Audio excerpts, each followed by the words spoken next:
Well, okay. Let me do that on the fly. Hey everyone, we're just making some cosmetic changes. No, it's a new show. That's right. Hold on, before we can actually, be legit, I have to do this. All There we right, go. there it is. Now All we right, can be now legit.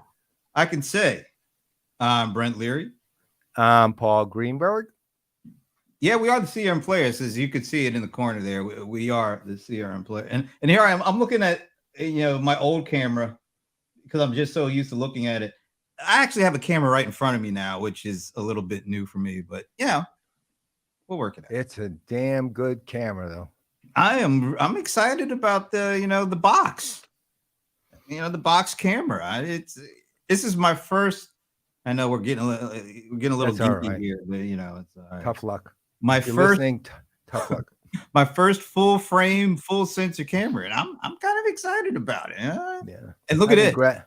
I want people to look at this. I'm gonna lean in and then look at my Wait. background.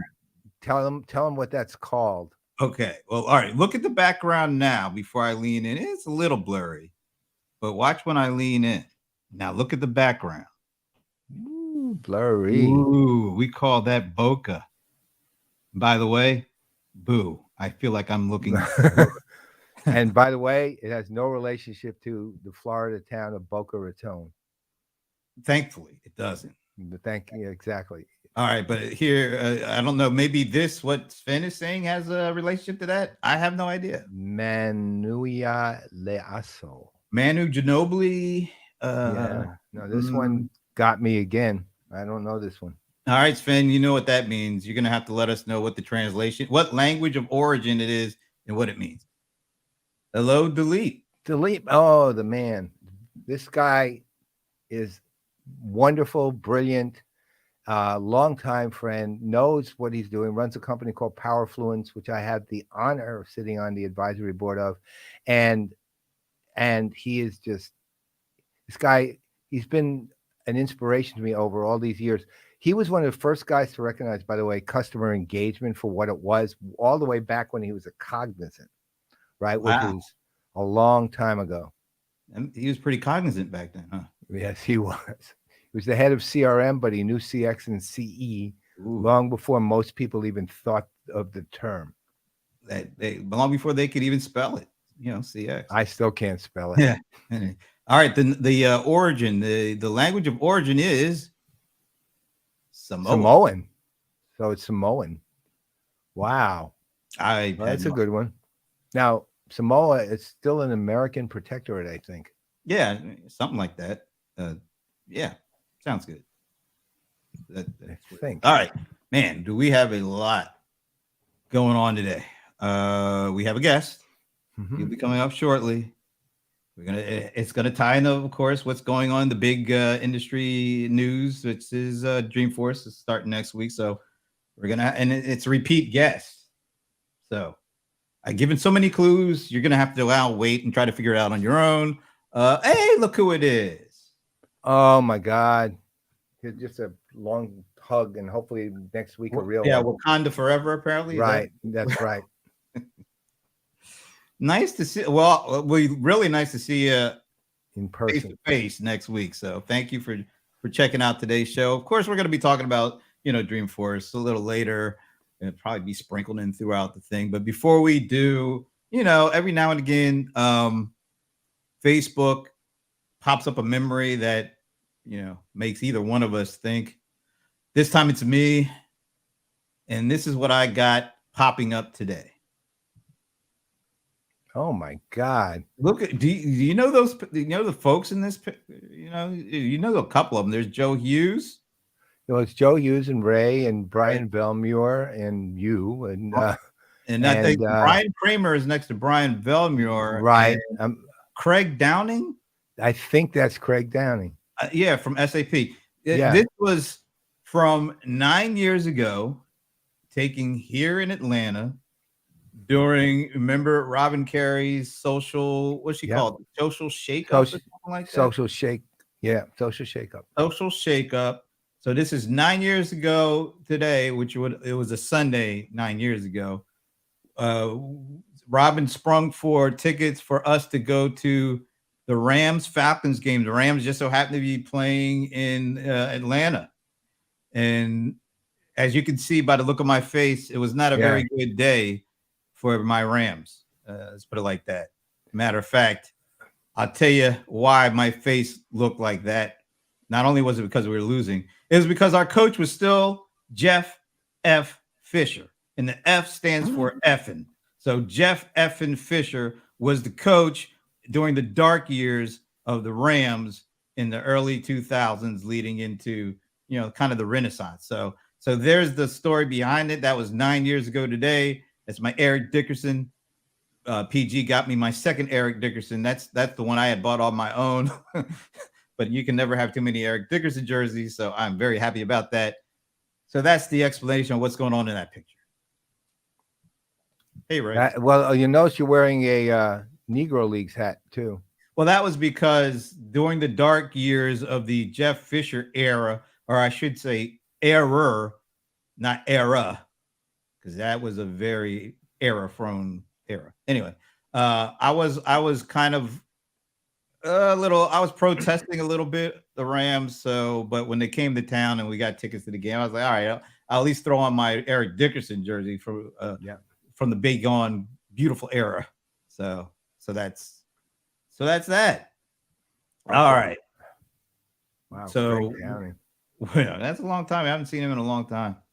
All right. So before we get into the meat and our guest, I do have a little bit of a little fun thing, although I don't know if it was fun. It didn't feel like it was fun at the time, but so I think it was last week I saw this. I got this from Delta. Oh, yeah. Yeah. They're saying, hey, you started flying with us in 99 as a part of the Sky Miles family. We appreciate your loyalty and your honor, and we're honored to spend 23 years flying together. It's like, oh, this sounds really cool. I must be able to, I might be getting a gift or something. That was the gift I got. That was the gift Delta got me for 23 years. So I posted this. I posted this on Facebook. I said, hey, got this from Delta. That's the thanks I get for 23 years. That's literally the thanks you get for 23 years. No MQMs, no Sky Miles, no $5 digital certificates, no enhanced snacks, nothing. Just that thanks. And it was really interesting to see some of the responses I got. So I thought I'd share a couple. Our mutual buddy, John Cold Rice Lawson, I have to say this, legally, the cold one, the bold one, John Cold Rice Lawson. Cold one, the bold one, the old one. Now I like the old one. He's over 50. Bringing that one in. So he was like, I mean, could 5,000 miles hurt? I don't think so. It would have been nice. I would have taken 5,000 miles. Thomas Night, isn't passenger just another word for love? It kind of feels like that. I could actually see Delta sending that kind of message to a piece of luggage. Feel like the same thing. My buddy, even a Taylor. Hey, you got a seat on the plane. You took off. You landed. Your luggage showed up. I mean, seriously, what else do you want? Okay, apparently that's the way Delta sees it. Our buddy PJ, I don't know where the political bin comes in from here, but okay, let's go, Brandon. All right, thank you, PJ. Emily Yellen. But they use your government name. Did you notice they put Brent? So it didn't really feel personal. Right. Nobody ever calls me that. So to get that in there, raises some eyeballs there. My cousin Cookie, that's Stephanie, but we call her Cookie. Aren't you glad they aren't your real family? Yeah, basically, yeah. At least I get a little something from my real family, And our buddy Mike Boysen, seriously, you're in the biz. What did you expect? Why? So why are you turning it on me? I'm not the one who sent the bogus note. Come on, Mike sounds like those guys who basically said to all the people who got hit by the ransomware, "It's your problem." Yeah, I know. It's right. like blame the victim here. Thanks, Mike. All right, finally, the last two.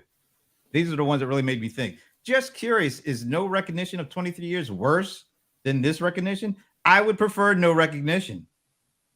because I wouldn't have got upset. I wouldn't have had to put this on Facebook, and I wouldn't have to The downside is we wouldn't have had this to talk about. Well, that's true, but we would have found something else to talk about. Like the Cowboys' demise. That would have been good. Yeah, we can get into that. And then finally, Ginger Conlon. The question is, what's the reward for 25 years?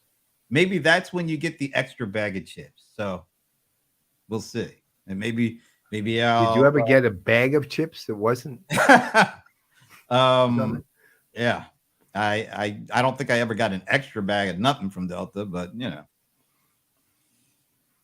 I mean, that's the experience of flying now. That's the customer experience? Yes. All right. Well, I'll give United a little credit. They've been carrying me for 3 years as global services. I'll lose it at the end of this year, but even though I haven't flown, they've carried it for 3 years. But then again, you know how I always think about that? There's no cost to them whatsoever to keep me as global services because I'm literally not going anywhere, doing anything. So they don't have there's no expense related to me and United. So just keeping me as global services does not actually hurt them. Look at what Ray said. He did 2 million miles, but he did get a piece of luggage. Was it a nice Delta?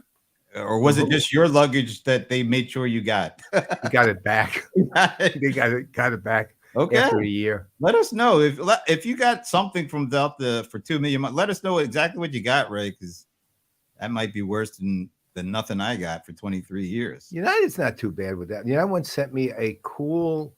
It was like it's a globe that gets activated by sunlight and it rotates, and we have it set up. It's a nice little ornament. It's actually pretty cool. Yeah, well, that's okay. So Ray, you're saying he needs to fly? Apparently, maybe it depends on what kind of luggage he actually got. All right. So you got to check the link out. I don't know exactly what's going on. Oh, complaining about window seat divides. Passengers complaining about window seat. Yeah, I'll take a window seat over a middle seat. I'll tell you that much. Yeah, any day. Oh, wow. He got a $900 backpack? Oh, well. 2 million miles, though. That's kind of like the least you could do, a Toomey, apparently. Is that a good one? Yeah, oh, yeah. Toomey's a really good company. That's good. All right, moving on, because we want to get to our guest shortly. So, a few weeks ago, we had Bob Stutz on. And he was talking about the Salesforce earning results. And the reason I'm bringing this up is Adobe came out with their results. But before I flash them up on the screen, I want to play what Bob said about Salesforce's results at the time. But he gives Salesforce credit, but Jesus Christ, look at their numbers. I mean, come on. Look, 15% growth Sales Cloud, right? That's nothing to write home to mom about at the end of the day. Service Cloud, 14% year-over-year growth. That's nothing to write home about at the end of the day. The combination of Marketing and Commerce Cloud, probably the two hottest things in the industry right now. Combined growth year-over-year, 17%. Not something to write home about, right? Okay, so I wanted to play that so that I could show this. So Adobe came out with their quarterly earnings, and look at the year-over-year growth. It pretty much it's not anything to write home about. It's like, it's right. It's pretty much right in alignment. Actually, Salesforce was a little higher when you come to, because when you think of the digital experience segment, that's really the marketing automation, that's the commerce stuff. And year over year, Salesforce is actually a little bit better in terms of percentage growth. So maybe Bob just doesn't want to write home anymore. and taking a little deeper look inside of the digital media numbers, because I thought this was really interesting. All right, so that digital media is broken into Creative Cloud and Document Cloud.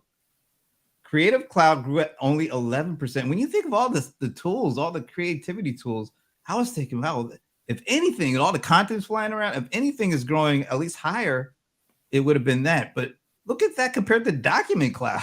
Now the numbers, of course, the overall revenue numbers are much bigger for revenue. So, you get smaller growth percentages year over year based on that larger revenue. But 23% for Document Cloud versus 11% for Creative Cloud. What do you think? Well, I mean, I guess there's a couple of things. I mean, if I'm going directly just looking at Creative Cloud, it's a mature industry standard almost in terms of people professionally in that world who use it, who use tools like that. One, two, and at that point, year over year, they're not seeing much. I'm sure they're seeing a lot of recurring revenue from it, meaning a lot of people renewing their subscriptions year over year. Two is they're up against a lot of competitors who've captured a lot of ground, like DaVinci Resolve and Final Cut Pro and things like that, and also some of the smaller tools, that are out there that people like on iPad. A ton of them are using Luma and whatever it's called, Luma Fusion or something. But those kind of tools. And secondly, when it comes to Creative Cloud, how to put it, there's also a significant number of high quality alternatives that are considerably cheaper, because if you're paying for the larger subscription, which is most people are, because Adobe kind of puts you in that position that for an extra whatever you pay and get, for maybe an extra $100 a month or whatever it is, or $100 a year, you get 20 more tools, but you don't use the tools, right? I know it's interesting. I was talking to some creators who, and and this is the third one, and this is more anecdotal. I don't have a lot of data to back this up, but it did happen in more than one case. When talking to millennials about Premiere Pro and Creative Cloud and so on and so forth, they say, "Oh, we don't use that. We use, like, for web development using Webflows. A lot of them for design are using Figma, things like that." So what's happening is, I think Creative Cloud's the monster, but at the same time, there's a lot of little creatures, nipping at the heels, and bigger creatures hitting them head on. So it doesn't surprise me that as things are changing, that their revenues are not like rocketing off the charts. It surprises me a little that it's only 11%, but I'm not surprised overall that it's not something to write home about, as Bob would put it. So I just think at the end of the day, at the end of the day, I just think there's way too much competition out there, and the competition is substantial. I mean, it's not just like, oh, well, look at all these people trying to compete with us. They are competing with them. All right. One last thing about Adobe, their announcement today. They also announced a $20 billion acquisition of Figma. Speaking of which, that was the second tool I was talking about. So there you Literally the same one. That's a big deal. It's a very big deal. Well, it's a financially big deal, but it's also a smart big deal. That is literally the design tool that millennials use. And I again, that's the one that comes up time after time after time. I've looked at it. It's actually very easy by comparison to use in Adobe. They literally bought one of the companies that has been just massively, was one of the companies I mentioned as, it was Webflows and Figma, and Figma was the company that was undercutting them a great deal on the design. That tells you just how important design is in the collaboration around design, and be able to push out compelling experiences and content in a much more methodical way. That's a spectacular acquisition, actually. Yeah, so we're going to see how that as you can see, the kind of people who use Figma, developers and designers mostly. Yeah, and it's millennial developers and designers, and they're kind of taking over. So this is a great acquisition on Adobe's part, like a spectacular one, really. All right, so now going to talk a little bit about Dreamforce and why our next guest is so interesting. So Dreamforce is next week. It'll be the 20th anniversary of the first Dreamforce. There's going to be a lot of people out there. We don't know exactly how many, but we know it's going to be a lot. And this is going to be the first one in 3 years that we'll be at physically. And we are really excited about being able to, wait a minute, that's not what I wanted. I wanted this one. Wait a minute, I wanted this one. We are going to be doing a live CRM Playaz episode live from Dreamforce. We finally got the date and time, 6 p.m. Eastern, Tuesday, September 20th. And we are going to have an opportunity to sit down with, I wonder why StreamYard messes up the slide there, because that doesn't look like that in PowerPoint. But anyway, right. We're going to be sitting down with Geeta Nayar, who is Salesforce Chief Medical Officer. And yeah, I'm excited. I mean, I've seen her on TV. I saw some of the clips of her on TV, and it's a little different kind of conversation that we typically have, but I'm really looking forward to it. Me too. Yeah. So she goes by Dr. G. Yeah, that's what they tell us. So that's actually a cool. I wonder if she knows Dr. J. They're kind of cool. But anyway, mark your calendars. Live from Dreamforce. It's a little later on the East Coast, but it'll be worth it. 6 p.m. Eastern, Tuesday, September 20th. And I was gonna say, and if we're able to pull something else off, we're trying to look into this. We know the keynote will be earlier that day, and we're trying to see if we can do after a post keynote conversation with a bunch of our buddies, our fellow analysts, observers, whatever you want to call us, after it to get the first impressions. We don't know if we'll be able to do that, so you're gonna have to stay tuned, or as Rachel Maddow likes to say, watch this space. So just to be clear, that means on Thursday, there is no CRM Playaz episode, because Tuesday is when CRM Playaz episode is this and maybe some more. Yeah. By the way, Ray just mentioned, after they announced the $20 billion, the stock took a huge hit. I think, that's a big nut. Let's put it like that. That's a big 20 billion. I mean, but then again, you hear all this woe and gloom about potential recessions and all. If you're able to drop $20 billion in this environment, that tells you just how important that acquisition they must really feel about it. So anyway, okay. Christy follows her on Twitter. Very cool. Matter of fact, if you do have questions for us to ask, let us know ahead of time. Leave them in the comments or something, and we'll see if we can get a couple of them in. Okay. All right. So now with all that done, last year, it was just a little over a year ago, Salesforce announced Salesforce Plus, their streaming service. They're putting up some really great content on there. I think it's the only enterprise streaming service I know of, at least in our space. And literally 2 days after the announcement, we were very fortunate. We have some really great friends over at Salesforce that was able to actually get the person heading that effort up, Colin Fleming, on to join us. He talked about why they did it. We had him come back about 6 months later to give a little bit of a status update. And I've been kind of keeping track of what's going on with this thing.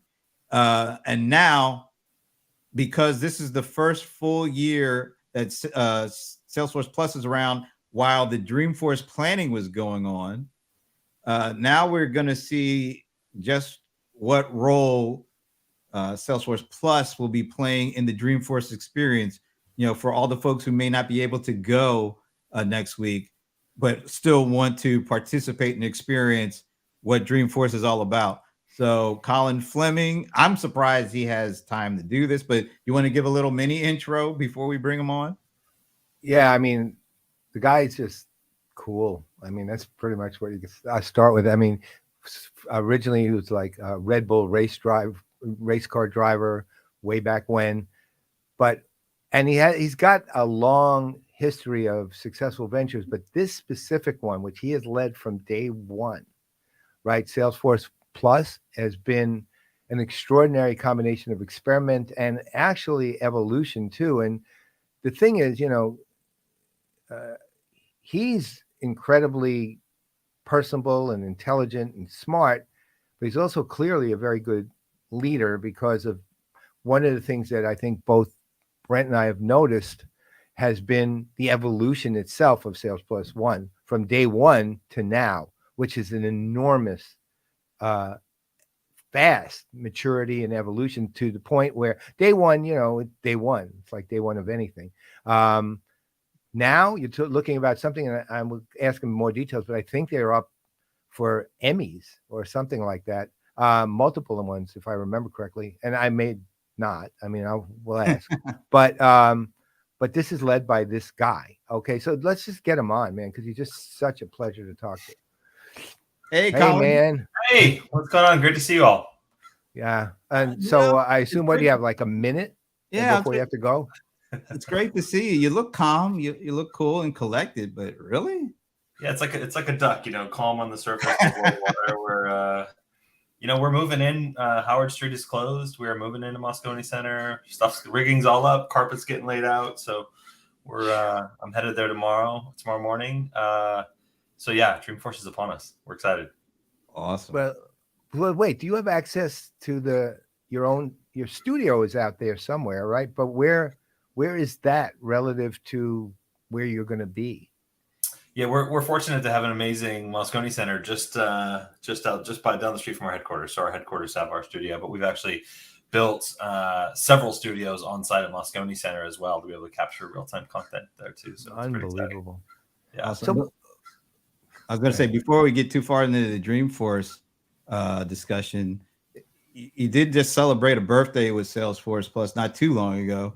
Yeah. Maybe you could give us a little summary of the year in Salesforce Plus. What has it done? What surprises maybe? What's the overall you view for that first year?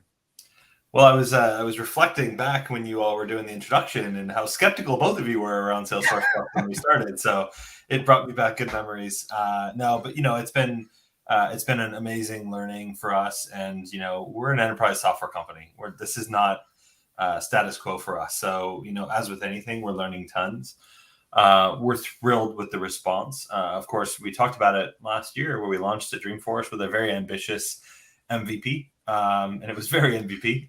There was a little bit of duct tape happening behind the scenes, but we're just thrilled with our ability to continue forward. We've seen big momentum on viewership, the content, and we've talked about this in the past. I'm just thrilled with the quality of the content, and we continue to learn lessons. And we've sunsetted some series. We've had our pilot season now. We're out of our pilot season.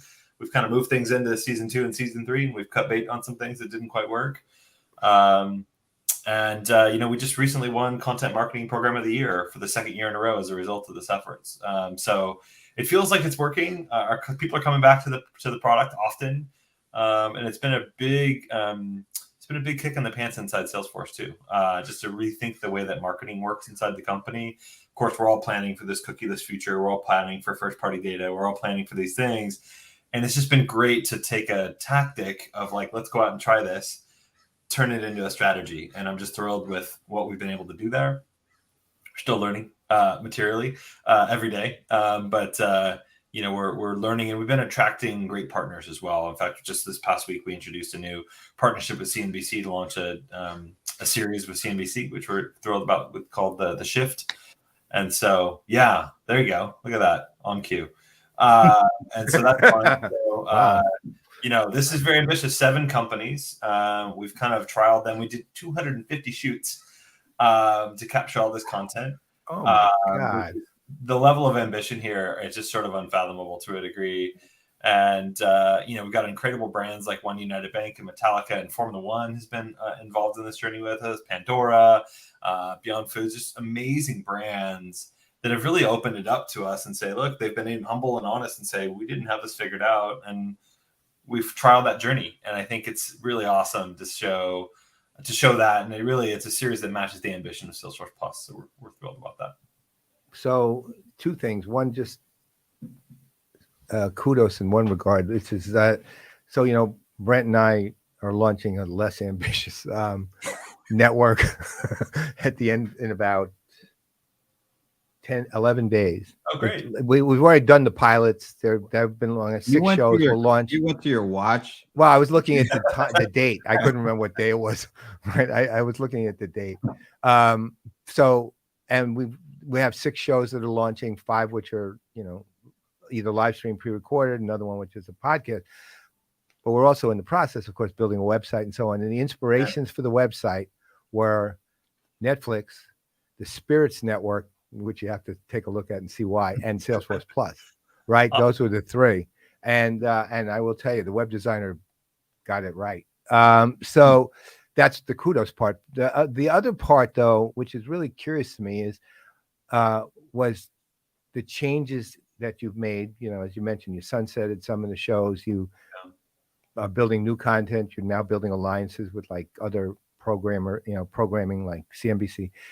What are the criteria that go into decisions like that? I mean, because it's a big deal to start a show, and then it's in a weird way, it's almost a bigger deal to sunset it, right? Yeah. So how do you decide, okay, and is it pure data? Is it emotion? Is it a combination of both? I mean, what is the criteria? What are the criteria for that kind of decision? Yeah. Let's start with the sunsetting part, because that's been the harder part. Right. I think Salesforce has always been good at adding things and not been so great at stopping things. And right. So that was the harder part to like remove emotion from the conversation. Our marketing team pours so much energy and passion into these series that when you decide to kind of hit the cancel button, it's hard. And I learned a lot and gained a lot of appreciation for media executives for making these calls in the way that they do. But data was the driving factor. Are people watching this and staying on and coming back to the platform? And if they weren't in what we consider to be our threshold, then we decided to cancel it. And it was kind of a black and white decision, frankly. And that's a muscle that Salesforce has not had historically. It's been, frankly, and I see this a lot of our peer companies too, so I don't think it's a Salesforce specific thing. It's a lot of activity before achievement. And we're like, oh, we're doing all these things, and we do a status report of how are you marketing the Sales Cloud or whatever it may be. Oh, we did 40 things, and we're like, that's not what we're doing here. We look at achievement. And so I think that's been a mindset shift for all of us along the way. So sunsetting has been data driven and a new muscle for us. The content creation side has been, we've learned a lot. We started this, and when we were together a year ago, we started talking about sort of persona driven content, where we had an vision to build a content series for each of our core personas in which Salesforce markets and sells to. And we are generally still on that strategy. But what we found, and we did not expect this, is, maybe the softer and more altruistic side of the content has really performed better than expectations. So Trailblazer has been an incredible series. And we talked about this, Brent, last time I was on. The Ecopreneur series, which we produced with the Fortune team, has been just a runaway hit for us. And so I think that's been really interesting to see just the performance of those series. And we signed a partnership with our friends Kara Swisher and Scott Galloway on the Pivot podcast as well, to bring their podcast, which is runaway popular, into a video setting. And so we did a little 2 to 3, 4 minutes snippets in a video setting. And that's been by far the most popular part of Salesforce Plus. And so, just really interesting to sort of, we talked about our Hamilton launch last time I was on, right? We talked about, we use Dreamforce as the Hamilton moment on Salesforce Plus. Mm-hmm. Well, Pivot is that big eyeballs number for us that drives like interest into the platform that might not be in our core audience set. And yet what I'm really energized by is they're not just coming for that. You see people come in for Pivot and they go to Ecopreneurs, or they go to Trailblazer, or they go to something else. And so that cross-pollination strategy has really worked for us. And we're still learning lessons. We haven't nailed it. So I think that's been really interesting to see in terms of how are you getting people onto the platform. It's a top of funnel activity for us. And then the one big thing that has been the biggest surprise of them all is I really resisted any level of like heavy practitioner technical content. I wanted this to be a top of funnel, like, Emmy winning type of thing. Right. And then we trialed this idea of the Salesforce on Salesforce series, which is pretty practitioner heavy. And I was worried about being myopic. I was worried about a couple things. It probably is to a degree still, but massive popularity on just people wanting to know how Salesforce is overcoming problems that others may find. And so we've tried to be really hyper transparent. We're outlining our playbooks for how we do events and first party data and sales enablement and all these things that are sort of been locked up in the four walls of Salesforce. We're totally opening it up. And that's been a shocker. I cannot produce those things fast enough right now, and how popular they are. So those are the big surprises for me. There's a lot of technical learnings that we've learned too. I think we're now being held to the level of friction that Netflix is, not what enterprise software companies are. So if you want to sign in, I expected like, oh, it's going to be better than Bob Stutz, whatever he's doing, and all your people that you just mentioned earlier in the call. But now it's like, oh, compared to Netflix, it's a little more friction filled. I'm like, wow, did not expect that. So we're working on friction. It's still too hard to get into, and we know that, and we'll keep working on that. Yeah. Well, one thing, I'm not surprised by the Salesforce on Salesforce success, because if you go to a Dreamforce, I remember the earliest Dreamforce, the two I went to, they were doing these Salesforce using Salesforce sessions. And the thing I remember most were line going out the rooms, people trying to get in, because I mean, people are trying to replicate the success that, Salesforce has had. So why not, pay attention to whether it's a session at Dreamforce or a video on Salesforce Plus. I totally get it. Totally makes sense. Now, all this year, you've learned a lot. It sounds like you've learned an incredible amount. So all that you've learned, how is that filtering into next week Dreamforce? How is Salesforce Plus being integrated and supporting Dreamforce? Well, both of you have been to Dreamforce countless times, for sure, more than I have, I'm sure. And you're going to see a pretty transformed experience. The idea of a media experience is going to be pretty front and center. In fact, hopefully I'm not giving away too much here, but no, don't worry about it. It's just us. Right. Between the main keynote room and the campground is an entire Salesforce Plus studio area. It's like a hybrid theater and capturing content for Salesforce Plus in this really interesting way. So I think we have a Today show, we have a Tonight show at Dreamforce. So we've got professional hosts, we've got Saturday Night Live talent as well that's going to help us host this content. Wow. And so we've got this idea, Dreamforce is too much for one person, anybody to absorb in the 3 days that we do it. And so this idea of highlights before the day and highlights after the day with really media-inspired talk show-like environments is new for us. So tune into that on Salesforce Plus. Dreamforce Today, Dreamforce Tonight will happen there. We've got Soledad O'Brien coming back with us. She's been a massive hit for us in terms of hosts, and she's really become part of the Salesforce Ohana and part of our family, which has been great. You're going to see shorter content across the board because we know attention spans on Salesforce Plus or any streaming platform are shorter than they were in Dreamforce 2019 before all this pandemic thing happened. So you're going to see shorter series, shorter contents along the way. I think that's been interesting. I can't guarantee Mark and Brett's keynote will be shorter. We're certainly trying our best there. But we're doing our best there. But I think you're going to see just more of a media inspiration across the board. Tons of magic will happen, of course, but you're going to see more of a media lens on everything we do. Is the magic going to be? Well, never mind. I can't actually say that yet. I just realized it was a pre-briefing, not a briefing. Yeah. Magic will happen. Really... They will be magical experience for everyone. Okay. What about who are the SNL folks? Can you say that? I just want to see if they're still on the cast. You'll have to come on site and enjoy it. I will tell you this: most of them are gone. So 6 of them left this year. So that's the end of that. Maybe they were getting signed up by Salesforce. That's right. Salesforce hired all 6 away. Kate McKinnon. She's pretty good on stage, though. I've actually seen her do tech events. She was really funny. Yeah. The only SNL cast member I ever saw who literally completely completely discombobulated the actual host of the event by what she did, threw him off so far he didn't know what to say. She was amazing. We hope not to do that with any of our. No, it was actually pretty funny. So if it's Kate McKinnon and she does it again, it's really.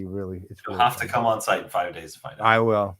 Don't worry. So how easy or difficult? I don't know.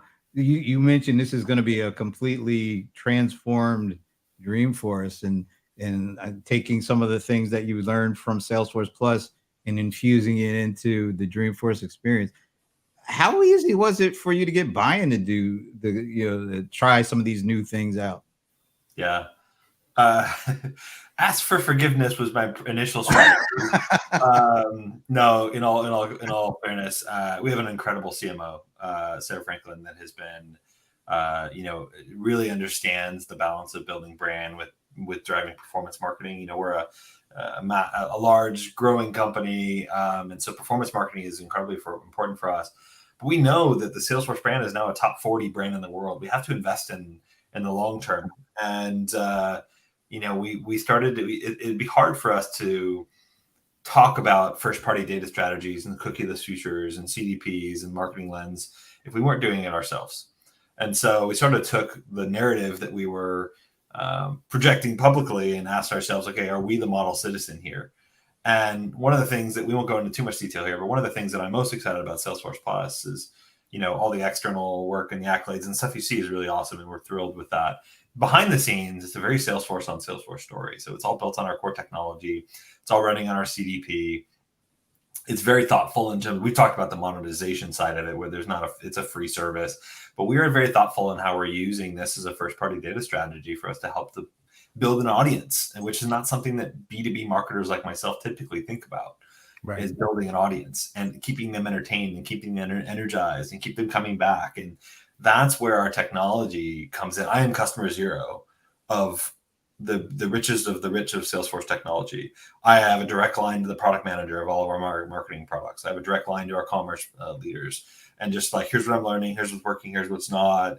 And some of the features you're going to see at Dreamforce have been inspired by some of the lessons we've learned on Salesforce Plus. And so I think that that's what's really exciting behind the scenes. And,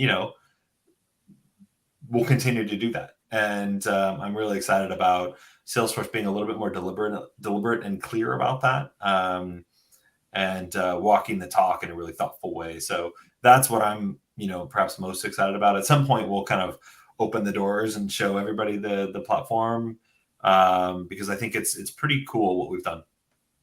So one of the things that's sort of blown me away, at least judging from the way it's being presented, is that Salesforce Plus is pretty much responsible for I'll call it the broadcasting of the whole conference, of everything. Yeah. That's the way it kind of comes across, which is, if I'm thinking about that, that includes speeches and tracks and everything in between that's going on too. And the scale of that is just like staggering to me. Yeah. I mean, if you did nothing but speeches, forget tracks. If you did nothing but speeches, it would be giant scale. But as is, you're doing scales, tracks, and all those in betweens. Yeah. I mean, how do you even how do you think about that level of scale?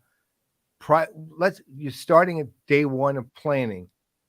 How are you thinking about that level of scaling? Because that is just so big. It's almost a magnitude I don't understand. Well, I think the number one most important thing is having a world-class team.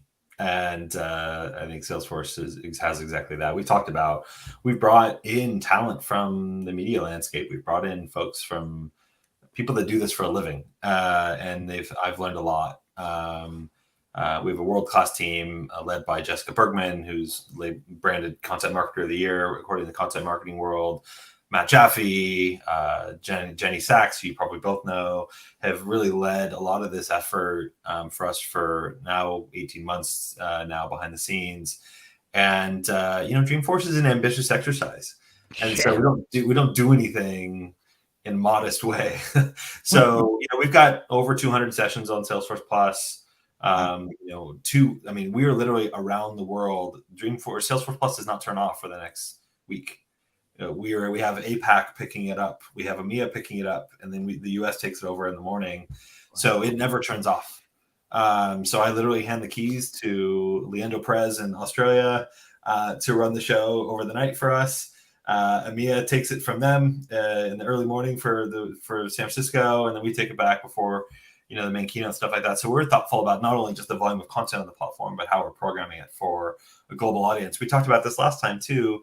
Dreamforce in a traditional before pandemic year had roughly 20 to 30 different countries represented at Dreamforce, which is amazing.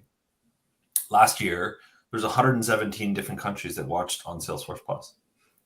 So you start to see the game has changed materially in terms of the types of content we produce. We have to produce a lot more one-on-one style content, because we're introducing ourselves to new audiences. And Dreamforce is a user conference. It's more than that, but that's where it originally started as, of course. And so I think that we just have to think through everything in a bigger, more grand way, and that requires planning and thoughtfulness. And that requires a world-class team. And you know, both Sarah and I have been thrilled to really assemble what we believe is exactly that. Well, so that's a lot. I mean, there's a lot of completely different stuff you guys are doing that marketers and most enterprise technology companies haven't even thought about. But how is all of these new learnings, this new way of creating content, the way you're collaborating around the clock in multiple geographies, how has all of that changed the approach to traditional approach to marketing that you might have had, previously to a year ago? Because it feels like you've learned so much. How do you take some of that and start to apply it where you think it will be the most helpful in the traditional marketing kind of roles and outside of all the new media stuff? Yeah. I mean, we're certainly not finished with that transformation, nor will we ever be. And that's the beauty of marketing, is it's, always evolving. I think what we've found is, because of the performance of Salesforce Plus, I don't have to convince people to play in this space anymore. It's like people are clamoring, like, we want in. Salesforce is a healthy size marketing organization, and it's always this balance of like, where do I focus my energy, right? And I think the center of gravity has pushed into high fidelity, impactful, thoughtful content that builds audiences instead of content that people fill out forms to download. Like the idea of a white paper with a form in front of it where you put in your firstborn, that sentiment of B2B marketing is kind of gone. I was fortunate to attend the Cannes Creativity Festival this summer. Wow. And somebody said something, I don't remember who, I should probably attribute this better, but there's no boring in B2B. Like, neither B stands for boring there. And we have to think like that. With the bar for marketing inside a company like Salesforce can't be set by B2B companies, have to be set by B2C companies. And we should operate at that level of quality. And that's what my sort of sentiment is inside of Salesforce, that I've known inside the company for having a high bar for quality. And some people don't love me for that. But what I will say is, well, we do. Thank you. What we try to say is, why shouldn't it be? If Salesforce is a top 40 brand in the world, we have ambitious things we want to do. 40 is the lowest we will hopefully ever be again. Let's operate at that level and hold ourselves accountable to that. And I think that's, hopefully you're seeing it in the work that we're putting forth. But I think we're still at the early stages of that journey as well. Oh, I will tell you, that is very clear in your evolution of the C part of it. I mean, look, there's an old slogan that's been circulating among us for years, which is, at the end of every B is a C, right? And so pretty much gives you justification for whatever you want to do right that. There. Yeah. Well, I mean, you're dealing with a human being, right? I don't care what decisions they're making. They're still a human being. And you know what? Some of the stuff they do has nothing to do with business. Like they like sailing, or they like watching television, or going to movies, or playing baseball, whatever, right. Or rooting for the Rams, right? So yeah. We'll see about that one. Look, I root for the Giants, but Rams are my second team. But and we beat the Titans, which was like miracle week for all of us. But that C is what. Look, honestly, in the beginning, it wasn't there, and it was obviously not there. And you had some people on there people I even know personally, but they're not. Let's call it. And this sounds peculiar, but they're not TV personalities. Right. They're not good in public on those kind of stages. And that's just, some people aren't. So what? Yeah.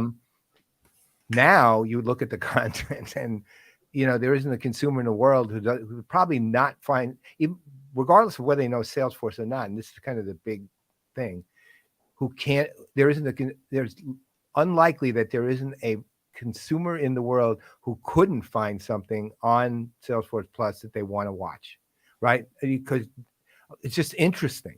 I mean, it's not just that it's business, it's just interesting, right? And it's also maybe one of their passions, because as you said, ecopreneurs, and I mean, the key word there is not preneurs, it's eco, right? So, and there's a lot of human beings who are interested in those sorts of things, who will watch because they're seeing people who are doing good in the world besides being successful in business. So you had that whole, you've come there. Now, again, to your point, you obviously keep learning, but that also raises an interesting question to me, and it's something Brett and I are going to be doing, but it's something I'm wondering, because you know, obviously your scale is somewhat bigger than ours. Just a little. Yeah, literally our entire network could be absorbed into about 10 minutes of one of your shows, right? So, but are you ever going to start looking at you said at Dreamforce there'll be a late night with a Good Morning America. I think you said Today Today. show. yeah, right. But you have those kind of shows, which are in a business environment, they're different. Like one of our shows is literally a late night talk show with a house band. Happens to be a Salesforce partner, by the way. But the concept is people want to see things that they like seeing anyway, right? And late night talk shows, early morning talk shows. But that also goes to the heart of other things. Are you going to ever do shows in other kinds of formats, you know, that are more, let's say, highly consumer oriented, that you might provide some sort of Salesforce related, when I say that broadly, spin? But one thing we're going to do at some point is a quiz show, right? But the question is, are you going to do that kind of thing? Is that even in a plan, or is it like not now, but maybe, or never? Yeah. I would not have, if you had asked me this 24 months ago, I would not have ever imagined us sitting here talking about something like called Salesforce Plus. So I think that everything's open. I think, you know, you've seen us do more consumer-like things. Our partnerships with the Olympics and Formula One have been pretty big efforts for us, and play more in the consumer space. You know, the Shift is a CNBC focused show. You know, that's an awesome opportunity, and NBC's been great partners along the way for us doing that together. So, you know, I think I like this process as a very iterative one now. I've got a strategy here, and the team's we're executing it together extremely well, but it's not a long-term strategy because it's one that we're learning by. And I think you know, I think the key thing here is that, you know, we're thrilled with the performance. We'll continue to invest in it. I think next year will be even bigger and grand. We're learning a lot. You know, it's funny. We did this because we didn't have events. We built Salesforce Plus because events didn't exist for us for a good period of time there. And now that events do, and Dreamforce will be hopefully a great reunion, as we're calling it. It's interesting to see how these two things coexist now. And this year is the first time of true coexistence. And I won't call it a hybrid event because I hate that phrase, but these events are coming together in ways that we didn't build Salesforce Plus for originally. And so it's kind of fascinating to see the cross-pollination and how we're going to balance the two. Because last year we had 1,000 people inside of Moscone Center. It was awesome, and we were thrilled we did it, but it was nowhere near the size and scope that what a historical event would have been. So we're happy to return back similar to that size this year and learn how these two things will play together. And hopefully they play together nicely. That's the intention, at least. So, okay. What are some of the things, you mentioned a few of these things that are taking place, but if I'm sitting at home on Tuesday next week, Dreamforce is starting, what should somebody who is sitting at home, what do you want them to do? What should they be looking out for? What kind of experience should they be preparing themselves for? Yeah, you know, I think there's a lot of new functionality on Salesforce Plus that'll allow it to be, you know, there's add to calendar functionality, things like this that allow you to kind of curate your schedule a bit differently than you have in the past. You know, my biggest expectation is people do not sit down at their desk for 3 straight days and watch conferences at their home. That is not the way you don't consume it the same way you do as on site. So I don't expect that behavior. We curated the experience so that people could check in, check out, you know, tune in when their favorite session or the session they're super interested in. And if they can't, it's available, you know, shortly thereafter for you to watch it on demand. So it's more one of a flexibility. You know, I look at it, we don't call it a Dreamforce 3 days of Dreamforce anymore inside Salesforce. It's Dreamforce season.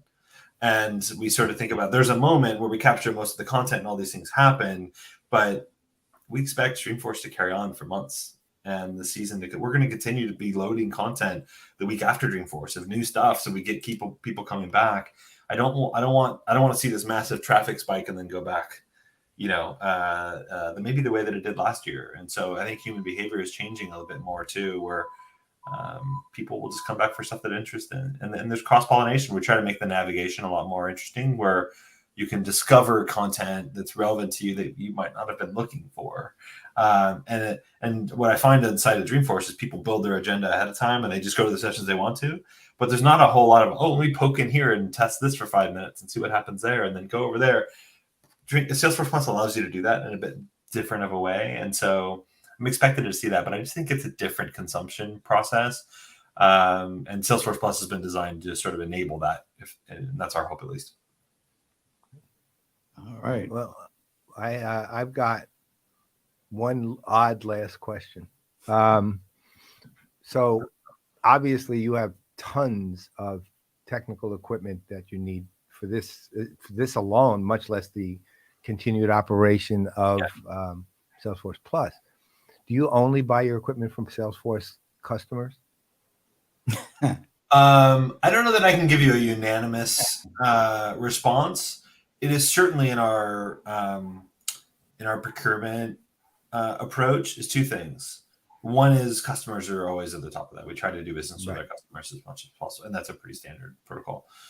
We also look at the sustainability and the values of our partners more than you would expect. I mean, you'd probably expect that from Salesforce to a degree, but it is a huge part of our RFP and our procurement strategy. Is like, is this the company we want to be doing business with? Is this a company that we have aligned values with? And I think that we spend, in a typical procurement journey, we spend a good chunk of time discussing the values of the company. And I think that that's, something I'm proud of as well.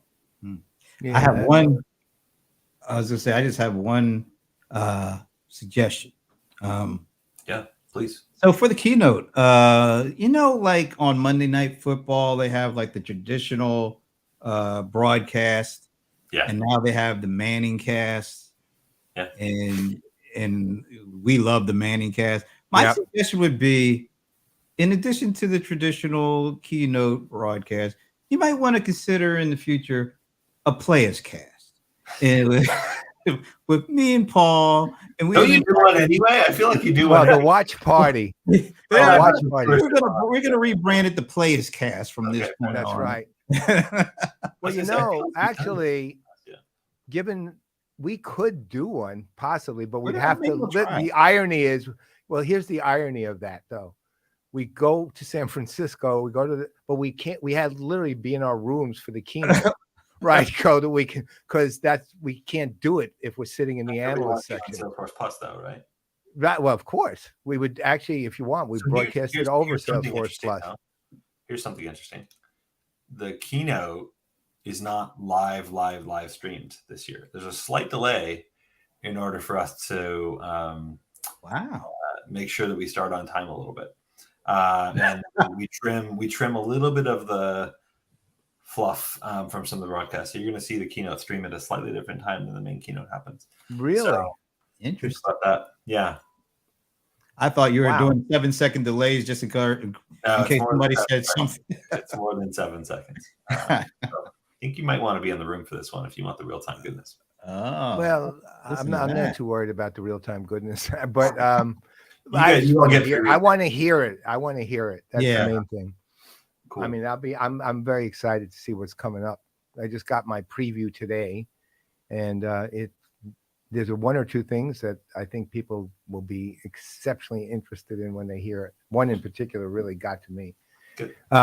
So the Yankees involved or something? I wish. Well, can you get Aaron Judge as one of the people you're working with on this? I think he's busy right now. Something tells me. Yeah, slightly. Yeah. Well, let him go to the Giants Stadium and hit something over the fence. And then be more athletes at Dreamforce than ever before, I can guarantee. Really? Oh, now you're talking. Yeah. Okay, now we're going. Now we're going for sure. Dean Asher Smith, got a lot of track and field athletes coming. Our partnership with the Olympics has really unlocked a new level of athletes that has been pretty fascinating. So don't miss those moments as well. Well, Nadal retired today, so you can get him at that time. It was Roger, not Nadal. Oh, Roger Federer retired. Yeah, You're right. You're right. No, He no, retired no, today. more time on his You can always get him. He's All right. available as Well, of today. I think we got other Colin- stuff to worry about before the next 5 days, but yeah, we'll try it next year. Hey, Colin, we appreciate you being here. I'm gonna like rename you like Cecil B. Fleming because it just feels like you I are know. now a producer. You're a studio head of sorts. So And you're literally pioneering new ground. yeah, Big time here. Big team effort. Big team effort. Well, you know what? That's true. I always love people like you when you say that. I do. I just like find it so funny. You've said, like, it's true. It is a team effort. And I think we know that, but it's also you, Well, I not just appreciate that. team. Right. I appreciate like you guys' both- support. Y'all have been great, and maybe we can actually meet in person on site this week. I was gonna say if we could at least shake hands or something. Right. That would be pretty awesome. Well, actually, I know Brent and I are actually scheduled for a studio tour on Wednesday. Oh, great. Yeah. Well, let's try to coordinate schedules. I will check in with the team here, and we'll get us all connected. Okay. All right. All right. All right. Right. Colin, thank you so much for the time. We know you got things to do. So Yeah, stick around for a minute after, please. I want to ask you something. Okay. So on behalf of Colin Fleming, or Cecil B, as I like to call him, I'm Brent Leary. I'm Paul Greenberg.